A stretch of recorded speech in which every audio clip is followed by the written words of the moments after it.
Hello students, निर्देशांक ज्यामिति के पार्ट 5 वीडियो में आप सभी का स्वागत है। इसमें हम लोग क्वेश्चन नंबर 26 से बनाने वाले हैं। बिंदु 13,19 से एक्स अक्ष पर डाले गए लंब की लंबाई क्या होगी? 13,19 है ना। इसमें समझने वाली बात है, इसे हम लोग एक्स बोलते हैं और इसे वाई बोलते हैं। तो एक्स अक्ष पर जो लंब डाला जाएगा, देखिए ये होता है एक्स अक्ष, ये क्या होता है एक्स अक्ष, और इस पर एक लंब डाला गया तो ये वाई अक्ष ना हो जाएगा। तो एक्स अक्ष पर जो हम ये एक्स है इस पर लंब डालेंगे तो ये क्या हो जाएगा वाई, और वाई का मान कितना दिया है 19 दिया है, तो आंसर इसका क्या हो जाएगा 19। एक्स अक्ष पर नहीं बोला, एक्स अक्ष पर जो लंब डाला गया है उसकी लंबाई पूछा, तो लंब क्या है वाई है और वाई का मान 19 हो जाएगा, वाई का मान 19। अगला क्वेश्चन देखते हैं हम लोग 27 नंबर का। इसमें है एक समांतर श्रेणी के प्रथम 3 पद, समांतर श्रेणी यानी एपी है, एपी के 3 पद दिए हुए हैं 3y-1, इसके बाद है 3y+5, इसके बाद है 5y+1, यहाँ तक है ना। चलिए इसको हम लोग बोल देते हैं A1, A2, A3। चूँकि AP जब होता है तो उसका फॉर्मूला तो सर्वांतर उसका बराबर होगा, यानी कि D1 और D2 आपस में क्या होना चाहिए बराबर, सर्वांतर बराबर होना चाहिए, AP का यही नियम है, ठीक है।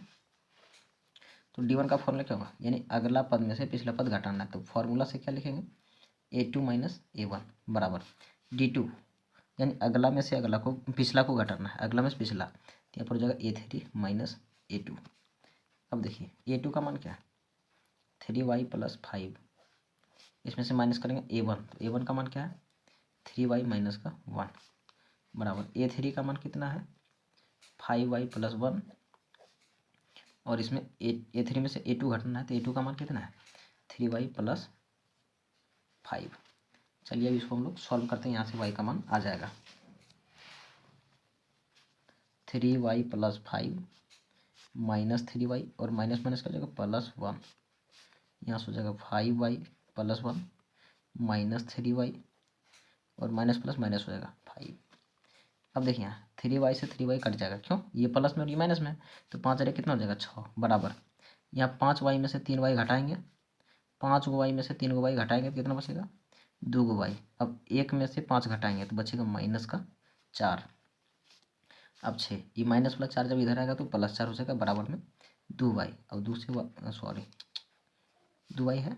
अब देखिए 6 और 4 कितना हो जाएगा 10, 10 बराबर कितने हो जाएंगे 2y। अब दुक्का में 10 आता है कितने बार में 5 बार में, तो यहाँ से y का मान कितना आ गया 5 आ गया। चलिए देखते हैं कौन सा ऑप्शन है y बराबर 5। 27 नंबर का ऑप्शन सी हो जाएगा।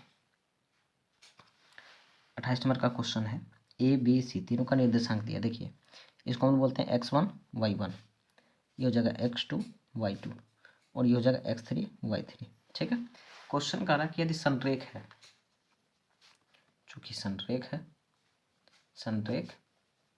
है इसीलिए त्रिभुज का क्षेत्रफल का फॉर्मूला लगाएंगे, अब बराबर में 0 हो जाएगा। तो त्रिभुज का क्षेत्रफल कितना होता है 1/2 है ना, 127, 231, 2 हो गया ना, 31 लिखना हमको, तो 3 और 1 31 हो गया, 231 प्लस 312, 312। अब देखिए यहाँ से 1/2 इंटू x1 का मान बराबर में 0 देना है। देखिए त्रिभुज का क्षेत्रफल अगर निकालने बोले तो बराबर में 0 नहीं देंगे, अगर संरेख तो बराबर में हमको 0 देना है, ठीक है। x1 का मान कितना हो जाएगा तो x इंटू y2 का मान -4 है, माइनस y3 का मान -5 है, तो फिर से माइनस लगेगा, ब्रैकेट बंद हो जाएगा है ना, प्लस x2 तो -3 है, माइनस वाले संख्या को हमेशा ब्रैकेट में रखिए। y3 का मान -5 है। अब -y1 का मान कितना है 2, प्लस x3 का मान 7 है, y1 का मान 2 है, माइनस y2 का मान -4 है, बराबर में 0 देना भूलना नहीं है। अब यहाँ से आ जाएगा 1/2 x -4, माइनस और माइनस मिल करके +5 हो जाएगा। अब देखिए यहाँ प्लस और माइनस मिल करके -3, माइनस में 5 और माइनस में 2, माइनस में 7 +7। अब यहाँ पर 2 माइनस और माइनस मिलके क्या हो जाएगा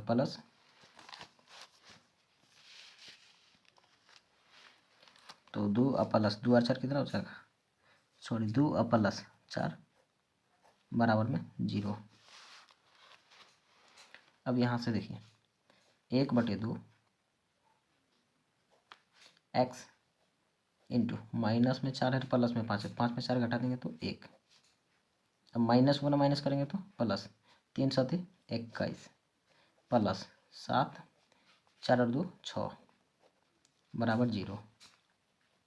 ये 1/2 है, जब 0 की तरफ जाएगा तो 2/1 हो जाएगा। तो यहाँ से x गुना 1 करेंगे कितना हो जाएगा, x प्लस 21 और प्लस 7 7 42 बराबर 0।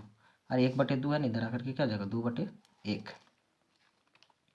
अब ये हो जाएगा आगे x प्लस 21 और 42 को जब जोड़ेंगे तो ये हो जाएगा 63। 1/2 किसी भी संख्या को 0 में गुना करेंगे तो 0, ठीक है। तो x बराबर 0 माइनस 63, तो x इक्वल टू क्या जाएगा माइनस का 63। कौन सा ऑप्शन है, ऑप्शन ए माइनस 63। क्वेश्चन है 29 नंबर का। त्रिभुज का नाम कुछ भी रहे, ओ A B A B C कुछ भी रहे, उससे फर्क पड़ने वाला नहीं है। एक त्रिभुज है जिसका शीर्ष ए ओ बी, तीनों का निर्देशांक दिया था, हम पहले से लिख लिए थे, हम ए बी सी लिख दिए, कोई दिक्कत नहीं है। यहाँ पर है कि ये x1 हो जाएगा, ये y1 हो जाएगा, x2 y2 और ये x3 और y3। मेन यही है x1 y1 x2 y2 x3 y3, ठीक है। अब क्वेश्चन हम लोग बनाते हैं। हमें ना त्रिभुज का क्षेत्रफल निकालना है, इसलिए त्रिभुज के क्षेत्रफल का फॉर्मूला पहले से लिख रखे थे। 127 231 312। x1 का मान कितना है, तो 0 a है, a y2 0 माइनस y3 का मान कितना है, तो y3 का मान b है, प्लस x2 का मान कितना है 0, y3 का मान कितना है 0 माइनस y1 का मान कितना है 0, प्लस x3 का मान कितना है 0, y1 का मान कितना है 0 माइनस y2 का मान कितना है 0। चलिए ऑब्जेक्टिव में जो क्वेश्चन होगा ना क्षेत्रफल का, उसमें 0 ही 0 होगा, ये 0 0 खत्म, क्योंकि 0 से किसी संख्या को गुना करना मतलब 0 ही आएगा, तो इसको क्यों लिखना है। ये हो जाएगा a, अब यहाँ माइनस है b, इसका मतलब 1/2 गुना a में b से गुना करेंगे तो a b ना हो जाएगा, इसका मतलब माइनस AB/2। और यहाँ पर तो माइनस नहीं दिया है, इसका वजह है कि क्षेत्रफल कभी भी माइनस में नहीं होता है, ठीक है। तो एक चीज़ आप लोगों को यहाँ पर नया चीज़ सीखना है, चूँकि क्षेत्रफल कभी भी ऋणात्मक नहीं होता है, ऋणात्मक नहीं होता है, ठीक है। इसीलिए इसमें माइनस नहीं होगा, क्योंकि जो भी लंबाई हम लोग मापते हैं, है ना, उसको 1 मीटर 1 सेंटीमीटर इस तरह से मापते हैं, कभी माइनस में लंबाई को नहीं माप सकते हैं, ठीक है। तो इसका ऑप्शन हो जाएगा बी। क्वेश्चन है y अक्ष का समीकरण। अगर y अक्ष रहे तो x बराबर 0 हो जाएगा, ठीक है, x बराबर 0। अगर x अक्ष पूछेगा तो y बराबर 0, तो यहाँ y पूछा है तो x बराबर 0 हो जाएगा। जिसके बारे में पूछे उसका ऑपोजिट 0, उसका उल्टा जो है ना 0 हो जाता है। तो y अक्ष का समीकरण क्या हो जाएगा, तो y का उल्टा x होता है तो x बराबर 0 हो जाएगा। चलिए 31 नंबर में क्वेश्चन है, बिंदु एक्स वाई की मूल बिंदु से दूरी ज्ञात करें। मान लेती है मूल बिंदु, तो इसका निर्देशांक 0,0 होता है और p का निर्देशांक दिया कितना है x, y। इसको हम a मान लेते हैं मूल बिंदु को, इसको p है तो p रहने देते हैं, ठीक है। तो ये हो जाएगा x1 y1, ये x2 y2, कोई x1 x2 नहीं करना, ठीक है। अगर इस तरह का मूल बिंदु से जिसका दूरी पूछे, डायरेक्ट उसका स्क्वायर करके जोड़ दीजिए, x² + y²। कौन सा ऑप्शन है, √x² + y², ऑप्शन बी है। अगर पूछेगा a, b की बीच की दूरी, जैसे मान लीजिए मूल बिंदु से a, b की बीच की दूरी बताइए, तो क्या करना है ना, इन्हीं दोनों का स्क्वायर करके जोड़ देना, a² + b²। यदि पूछे p, q, तो दूरी क्या होगा मूल बिंदु से p² + q²। अगर लिख दे यहाँ पर x y, तो ये है y, z, मूल बिंदु से दूरी ज्ञात करें, तो हो जाएगा आंसर y² + z²। अगर मूल बिंदु से दूरी पूछे तो दोनों का स्क्वायर कर देंगे। अगर पूछे 2, 3 का मूल बिंदु से क्या दूरी है, तो √2 का स्क्वायर + 3 का स्क्वायर, 2 दूनी 4 + 3 9, √13, ठीक है। तो इस तरह का क्वेश्चन है ये।